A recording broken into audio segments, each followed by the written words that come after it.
बूढ़े बाप की 3 बातें अपनी औलाद को अवश्य ही बताना। बुढ़ापे में कभी भी दुख नहीं होगा और आपका बुढ़ापा बहुत ही सुख चैन से व्यतीत होगा। राधे राधे। जय श्री कृष्ण। प्रिय दर्शक बंधुओं, एक बार पुनः स्वागत है आपके अपने चैनल दर्पण ज्ञान गागर यूट्यूब चैनल में। प्रिय दर्शक बंधुओं, आज हम आपके लिए एक बूढ़े बाप की कहानी सुनाने जा रहे हैं। ये कहानी बहुत ही ज्ञानवर्धक व प्रेरणादायक है। प्रिय दर्शकों, इस कहानी के अंत में एक बूढ़े बाप ने अपनी औलाद को, अपनी संतान को 3 बातें बताई हैं। अगर वो 3 बातें आप भी अपनी संतान को सिखा देते हैं तो आपको अपने बुढ़ापे के समय कभी भी दुख व कलेश नहीं होगा, अर्थात कभी भी आपको दुख प्राप्त नहीं होगा। क्योंकि प्रिय दर्शक बंधुओं, बुढ़ापा एक ऐसा कड़वा सत्य होता है, स्त्री हो या पुरुष, प्रत्येक मनुष्य पर आता है। और जिस समय बुढ़ापा आता है उस समय मनुष्य की हालत बद से बदतर हो जाती है। परंतु अगर कोई भी मनुष्य बुढ़ापे के समय इन 3 बातों पर अमल करता है और अपनी संतान को इन 3 बातों को सिखा देता है तो वह अपने जीवन में बुढ़ापे के समय कभी किसी भी प्रकार के दुख को नहीं भोगता है। तो प्रिय दर्शक बंधुओं, आज की हमारी जो कहानी है वह बहुत ही मोटिवेशनल होने वाली है और बहुत ही ज्ञानवर्धक है। इसलिए आप सभी दर्शक बंधुओं से ये अनुरोध करता हूं कि आप इस कहानी को पूरी व अंत तक अवश्य सुनिएगा। साथ ही प्रिय मित्रों, यदि आप हमारे चैनल पर पहली बार आए हैं तो प्लीज आप हमारे चैनल को सब्सक्राइब अवश्य कर लें। क्योंकि प्रिय दर्शक बंधुओं, ये एक चैनल ही नहीं, हम लोगों का एक परिवार है। इसलिए प्रिय दर्शक बंधुओं, वीडियो को लाइक करें, अच्छे कमेंट करें और बेल आइकन ऑन कर लें ताकि आने वाली वीडियो की नोटिफिकेशन सबसे पहले आपको प्राप्त हो सके और प्रिय दर्शक बंधुओं आप उसका लाभ उठा सकें। और प्रिय दोस्तों, हो सके तो इस प्रेरणादायक व ज्ञानवर्धक कहानी के लिए अपने यार दोस्तों व सगे संबंधियों तक शेयर अवश्य करें ताकि उन्हें भी बूढ़े बाप की इन 3 बातों का ज्ञान प्राप्त हो सके और वो भी इस कहानी को सुनकर लाभ उठा सकें। तो प्रिय दर्शक बंधुओं, आइए आपका अधिक समय बर्बाद न करते हुए देखते हैं आज की प्यारी सी कहानी, प्यारी सी वीडियो। प्रिय दर्शक बंधुओं, एक समय की बात है, एक नगर में एक सुनार रहा करता था। सुनार के घर में सुनार और उसका पुत्र रहा करता था। सुनार का पुत्र बहुत छोटा था और सुनार की जो पत्नी थी वो अपने पुत्र को जन्म देते ही स्वर्ग सिधार गई थी। प्रिय दर्शक बंधुओं, उस सुनार ने अपने बेटे की परवरिश बहुत ही अच्छे तरीके से की थी। उसने अपने बेटे को कभी भी उसकी मां की कमी महसूस नहीं होने दी। प्रिय दर्शक बंधुओं, सुबह होते ही वह सुनार अपनी दुकान पर चला जाया करता था और अपने उस पुत्र के लिए शिक्षा ग्रहण करने के लिए पाठशाला में भेज देता था। प्रिय दर्शक बंधुओं, उस सुनार ने अपनी दुकान में अधिक काम होने की वजह से एक नौकर को अपने पास रख लिया था, जिसकी वजह से सुनार की गैर हाजिरी में सुनार के द्वारा रखा गया वह नौकर ही सुनार की उस दुकान को चलाया करता था। तो प्रिय दर्शक बंधुओं, इसी प्रकार वह सुनार प्रतिदिन सुबह के लिए अपनी दुकान पर जाता और सारे दिन अपनी दुकान पर रहकर काम करता और संध्या काल के समय अपने घर आ जाया करता था। प्रिय दर्शक बंधुओं, वह सुनार अपने पुत्र से अत्यधिक प्रेम किया करता था। ऐसे समझिए सुनार का जीवन तो उसके पुत्र में ही समाया हुआ था। प्रिय मित्रों, एक दिन की बात है, सुनार का जो पुत्र था वह सुबह उठते ही शिक्षा ग्रहण करने के लिए पाठशाला जाने को तैयार हो जाता है और उसी समय वह सुनार भी अपनी दुकान के काम के लिए जाता है। तो वह सुनार अपने पुत्र को उसकी पाठशाला में छोड़ देता है और उसके बाद अपनी दुकान की ओर चल देता है। प्रिय मित्रों, जैसे ही सुनार अपने उस पुत्र को पाठशाला में छोड़कर अपनी दुकान के मुख्य द्वार पर जाकर पहुंचता है, उसके कुछ देर बाद सुनार का वह पुत्र रोता हुआ और अपनी एक टांग को पकड़कर सुनार की दुकान की ओर आ रहा होता है।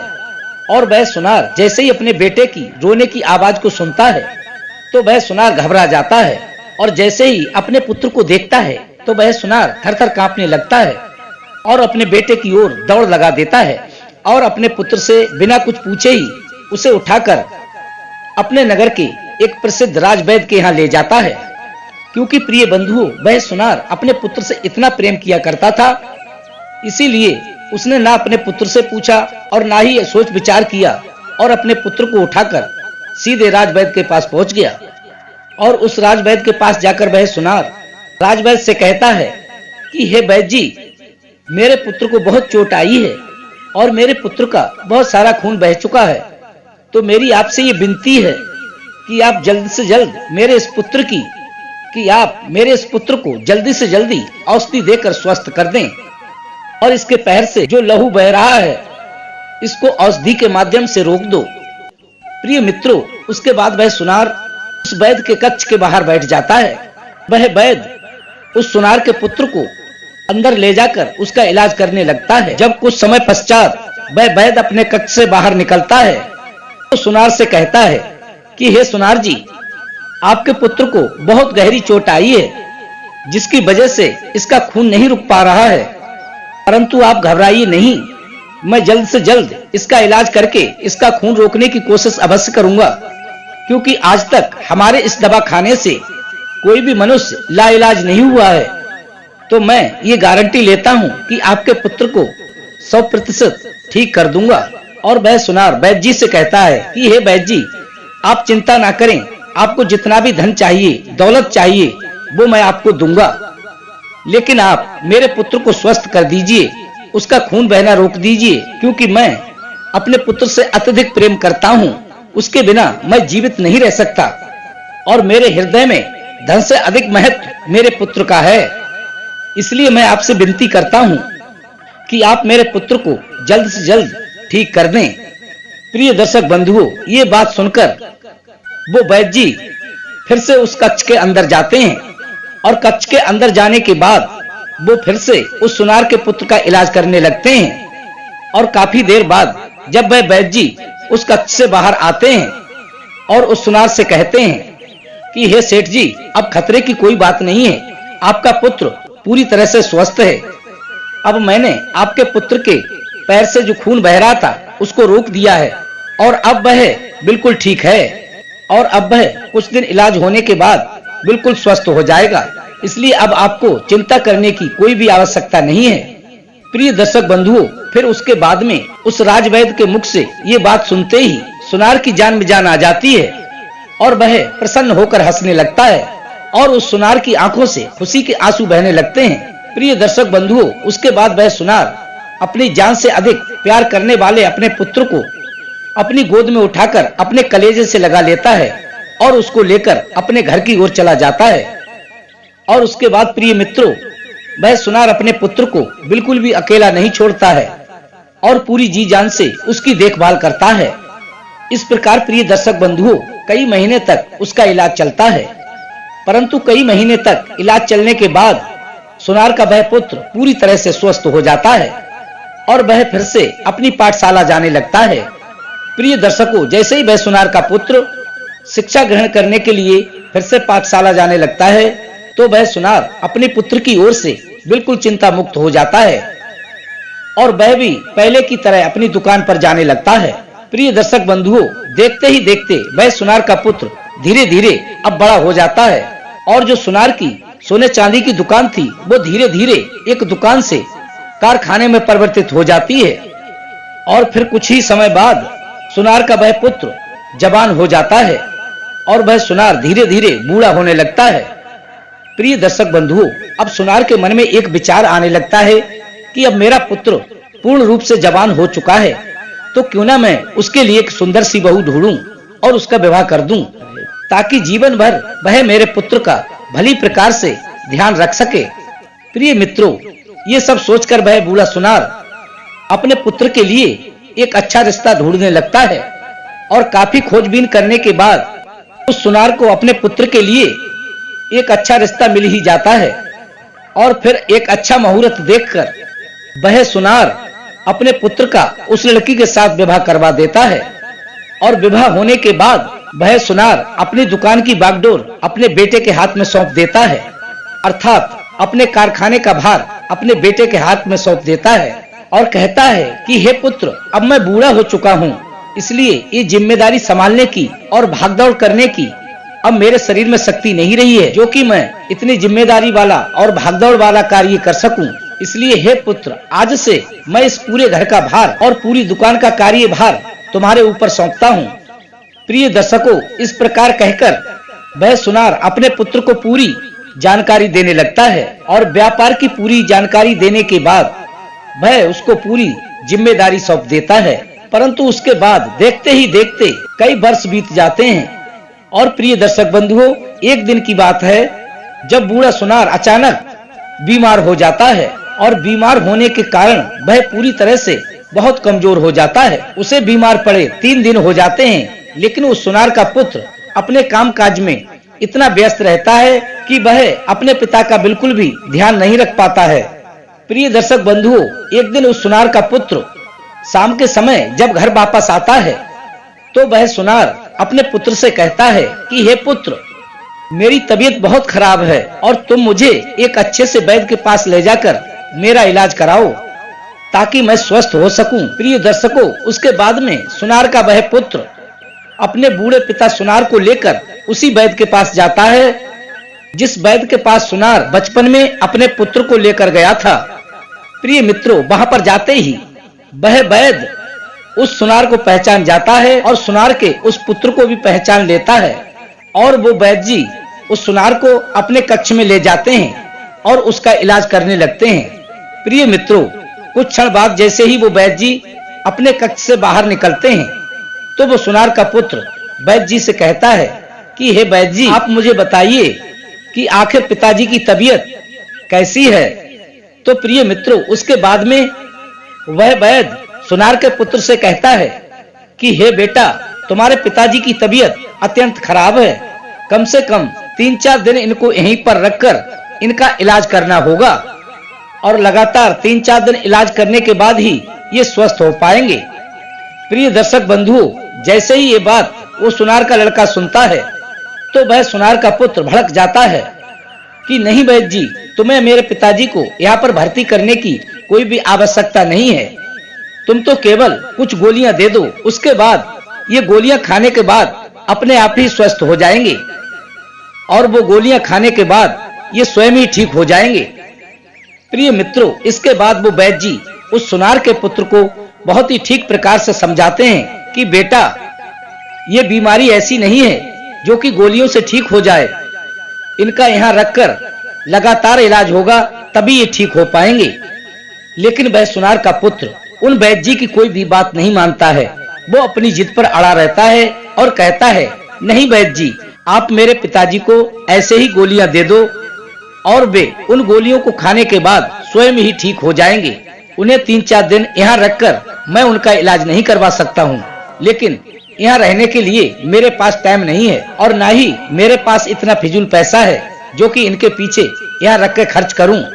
प्रिय दर्शक बंधुओं, जैसे ही वह सुनार का पुत्र इस बात को कहता है तो वह वैद्य सुनार के उस पुत्र के ऊपर भड़क जाता है और उससे कहने लगता है, हे मूर्ख इंसान, तू इसका कैसा पुत्र है? तुझे तो नर्क में जाना चाहिए। तुझ जैसा नालायक बेटा मैंने किसी का नहीं देखा, क्योंकि जिस समय तुम छोटे थे और तुम्हारे पैर में चोट लग गई थी तो उस समय तुम्हारे पिताजी अपने हाथों में उठाकर भागते हुए मेरे पास ही तुम्हें लाए थे और जब मैंने उनसे कहा कि इसके पैर में बहुत चोट आई है और बहुत सारा धन खर्च होगा तो तुम्हारे पिताजी ने मुझसे कहा था कि हे वैद्य जी, तुम धन की चिंता मत करो, चाहे जितना धन लगे तुम मेरे पुत्र को अतिशीघ्र ठीक कर दो। मुझे मेरा पुत्र चाहिए, मेरे पुत्र को कुछ भी नहीं होना चाहिए। तुम्हारे पिताजी तो तुमसे बहुत प्रेम करते हैं और एक तू है नालायक, लगता है तू अपने पिता से बिल्कुल भी प्रेम ही नहीं करता है। तेरी इन बातों से मुझे स्पष्ट जान पड़ता है कि तूने अपने पिता और धन को एक तराजू में तोल दिया है। तुझे अपने पिताजी से प्रिय अपना धन है। प्रिय दर्शक बंधुओं, जैसे ही यह हकीकत वे वैद्य जी उस सुनार के पुत्र को बताते हैं तो वह सुनार का पुत्र वैद्य जी के पैरों में गिर जाता है और गिड़गिड़ाने लगता है और वैद्य जी से कहता है कि हे वैद्य जी, आप मेरे पिताजी को चाहे जितने दिन यहाँ रखो पर उनका ठीक से इलाज करो। मैं कुछ देर के लिए बह गया था, धन दौलत की चमक में खो गया था, अपने पिताजी के प्रेम को नहीं समझ पाया। प्रिय दर्शक बंधुओं, अब वो वैद्य जी उस सुनार का 4 दिन अपने यहाँ रखते हैं और भली भांति से इलाज करते हैं और 4 दिन के बाद वह सुनार स्वस्थ हो जाता है। तब उसका पुत्र उसे अपने घर लेकर आता है। तो घर आते ही सुनार का पुत्र अपने पिता सुनार की खूब सेवा करता है और तब वह सुनार अपने पुत्र से कहता है कि हे पुत्र, आज मैं तुम्हें 3 सीख देने वाला हूँ जो कि तुम्हारे जीवन में बहुत ही काम आएंगी। यदि तुम इन 3 बातों पर अमल कर लेते हो तो बुढ़ापे में कभी भी तुम्हें दुख नहीं झेलना पड़ेगा, अर्थात कभी भी बुढ़ापे के समय तुम दुखी नहीं रहोगे। प्रिय दर्शक बंधुओं, इस प्रकार समझाते हुए सुनार अपने पुत्र को पहली बात बताता है और कहता है, बेटा ये पहली बात तुम ध्यान लगाकर सुनना। प्रिय दर्शक बंधुओं, इस प्रकार वह सुनार अपने पुत्र को पहली बात बताता है और कहता है कि बेटा कभी भी किसी भी पिता को अपने वृद्ध होते ही अपने पुत्र की शादी होने से पहले उसे घर का और व्यापार का भार नहीं सौंपना चाहिए, क्योंकि जो पिता अपने पुत्र को उसके विवाह से पहले सारा कार्यभार उसके कंधों पर सौंप देता है तो वह पुत्र धन के लालच में खो जाता है। और जिस मनुष्य को धन का लालच होता है वह मनुष्य इंसान को और धन को एक ही तराजू में रखकर तोलता है। प्रिय मित्रों, इसलिए संसार के किसी भी पिता को अपने पुत्र का विवाह होने से पहले और अपने वृद्ध होने से पहले अपने घर की जिम्मेदारी और धन दौलत उसके हाथ में नहीं सौंपनी चाहिए। प्रिय दर्शक बंधुओं, इसके बाद वह सुनार अपने पुत्र को दूसरी बात बताते हुए कहता है कि सुनो पुत्र, कि कभी भी किसी पिता को अपने पुत्र को गलत लोगों की संगत में नहीं पड़ने देना चाहिए, अर्थात गलत लोगों के साथ उठने बैठने पर पाबंदी लगा देना चाहिए। क्योंकि जो भी पिता अपने पुत्र को गलत लोगों के साथ बिठाता है तो उसे गलत ही संस्कार प्राप्त होंगे। यदि आप अपने पुत्र को अच्छी परवरिश वाले बच्चों के साथ बिठाते हो, अच्छे संस्कारों वाले बच्चों के साथ बिठाते हो, अर्थात वो अपने अच्छे दोस्त बनाता है और उनके साथ उठता बैठता है, तो उसे अच्छी ही शिक्षा प्राप्त होगी और उसके वो अच्छे दोस्त उसे अच्छे कामों के लिए ही प्रेरित करेंगे। और जो पिता अपने पुत्र को गलत संगति वाले दोस्तों के साथ बिठाता है, अर्थात उनके साथ बैठने उठने पर रोक नहीं लगाता है, तो वह पुत्र सच्चाई के रास्ते को छोड़कर बुराई के रास्ते पर चलने लगता है। इसलिए प्रिय मित्रों, कभी भी गलत संगति वाले, गलत आदतों वाले व्यक्तियों के साथ अपने पुत्र को नहीं छोड़ना चाहिए। प्रिय दर्शकों, इसके बाद वह पिता अपने पुत्र को तीसरी बात समझाते हुए कहता है कि पुत्र, तीसरी बात यह है कि कभी भी किसी भी मनुष्य को इन 3 लोगों का साथ नहीं छोड़ना चाहिए। पहला अपने बाप का, दूसरा अपनी माँ का और तीसरा अपनी धर्म पत्नी का। ये 3 लोग ऐसे होते हैं जो हमारे जन्म और मरण तक हमारे साथ होते हैं, और जो मनुष्य इन 3 लोगों का साथ छोड़ देता है तो वह मनुष्य अपने जीवन में कभी भी सफल नहीं होता है, अर्थात वह मनुष्य अपने जीवन में कभी भी सफलता प्राप्त नहीं कर पाता है। तो प्रिय दर्शक बंधुओं, इस प्रकार उस बूढ़े पिता ने अपने उस पुत्र को ये 3 बातें बताई हैं। और प्रिय दर्शक बंधुओं, ये 3 बातें हमने एक कहानी के माध्यम से आपको समझाने की कोशिश की है, परंतु इन 3 बातों का मेन मकसद जनहित कल्याण और जनहित के लिए सुनाई है। प्रिय दर्शक बंधुओं, जो मनुष्य इन 3 बातों को अपने जीवन में उतारता है वो कभी भी बुढ़ापे में दुख नहीं भोगता है। इसलिए प्रिय दर्शक बंधुओं, इन 3 बातों को अपने जीवन में अवश्य ही उतारें, अर्थात इन पर अमल अवश्य ही करें। प्रिय मित्रों, हमारी कहानी का यही उद्देश्य है कि हमारी कहानी से आप अवश्य ही कोई अच्छी शिक्षा प्राप्त करें। और प्रिय मित्रों, अच्छी शिक्षा आप तभी प्राप्त कर सकते हैं जब हमारी कहानी को पूरी व अंत तक सुनेंगे।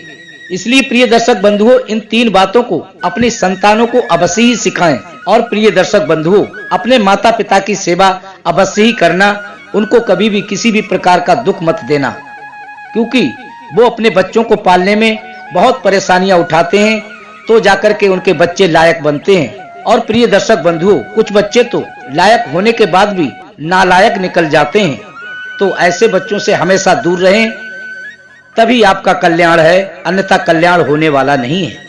क्योंकि प्रिय दर्शक बंधुओं, यदि आप अपने माता पिता की सेवा करेंगे, उन्हें बुढ़ापे में सुख देंगे, तो आपके पुत्र व पुत्री आपको भी बुढ़ापे में सुख अवश्य ही देंगे। यदि आप अपने माता पिता को बुढ़ापे में दुख दोगे तो प्रिय दर्शक बंधुओं, ये तो अटल सत्य है कि आपको भी बुढ़ापे में दुख अवश्य ही प्राप्त होगा। कहते हैं कि जैसा करोगे वैसा ही पाओगे। कहते हैं कि दुख दीने दुख होत है, सुख दीने सुख होए। प्रिय दर्शक बंधुओं, हमारा मेन उद्देश्य था आपको जागरूक करना, ना कि आपकी भावना को ठेस पहुंचाना। तो प्रिय दर्शक बंधुओं, कैसी लगी आज की हमारी ये छोटी सी कहानी? यदि अच्छी लगी हो तो वीडियो को लाइक करें, अच्छे कमेंट करें और अपने सगे संबंधियों तक शेयर अवश्य करें, ताकि प्रिय दर्शक बंधुओं वो भी इस कहानी को सुनकर अपने जीवन में ये बातें उतार सकें। और प्रिय मित्रों, यदि आपने अभी तक हमारे चैनल को सब्सक्राइब नहीं किया है तो प्लीज आप हमारे चैनल को अभी सब्सक्राइब कर लें। इसी के साथ प्रिय दर्शक बंधुओं, राधे राधे, जय श्री कृष्ण।